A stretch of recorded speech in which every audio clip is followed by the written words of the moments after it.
Why is Lake Havasu Unified School District insurance potentially being used by David Rose to cover Restoration Hope church services at Lake Havasu High School? Are taxpayer-funded resources, specifically Lake Havasu Unified School District insurance, being used in connection with church services held at Lake Havasu High School? If so, the public deserves clear answers. Here are the points of concern. Public school resources are funded by taxpayers, not private organizations. Use of district insurance for non-school activities raises liability and policy questions. Churches operating on public school campuses must follow strict legal boundaries. Who approved this, and under what agreement or oversight? Are all organizations given equal access under the same terms? Listen, folks, David Rose is a career criminal. His actions against Mohave County appear to be illegal and fraudulent.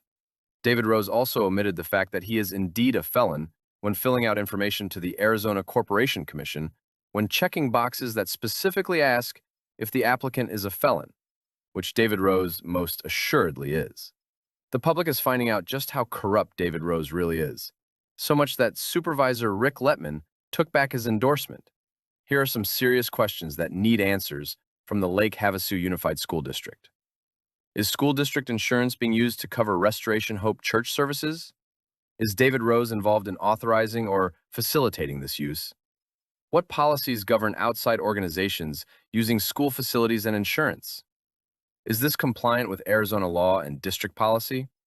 Has the school board reviewed or approved this arrangement? Let's not get this twisted. This isn't about targeting religion either. It's about protecting taxpayer resources, ensuring fairness, and maintaining transparency in our public institutions. It also appears that when registering to vote, David Rose blatantly falsified his birth date on official documents. David Rose's birth date is on January 8th, 1983. But when he filled out the information asked on an official government document to gain access to the voting system in Arizona, he falsified his birth date and documented it as January 1st, 1983. Arizona voter registration instructions specifically state to register to vote using this form.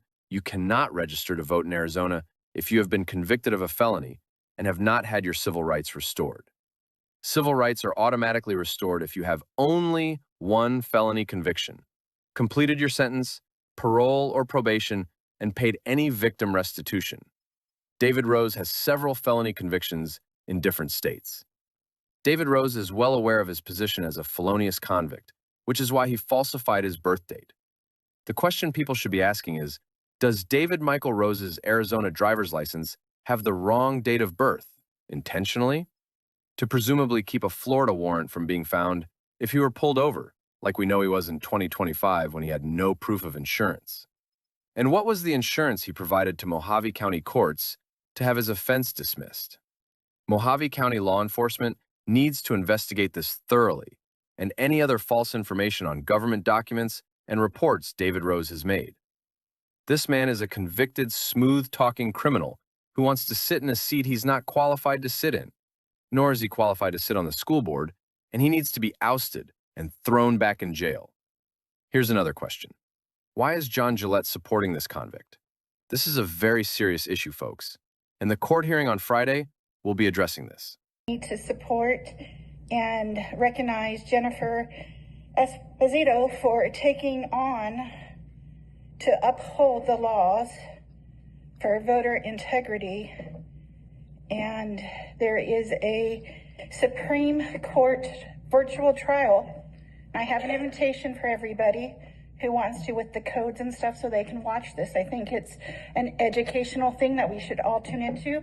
It starts at 1 p.m. on Friday, April 10th, 2026.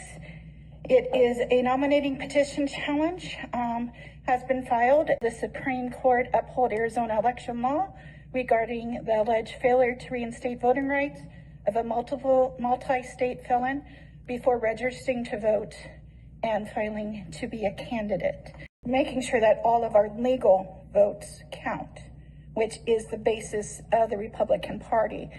And so I'm hoping you as elected officials will also speak up and want the Arizona Supreme Court to uphold the Arizona state laws for filing to be a member. So if anybody wants these, I'll have them on the back table, and I appreciate your time today.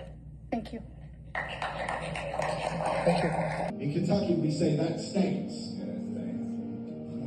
And I'm excited to announce our giving challenge this week.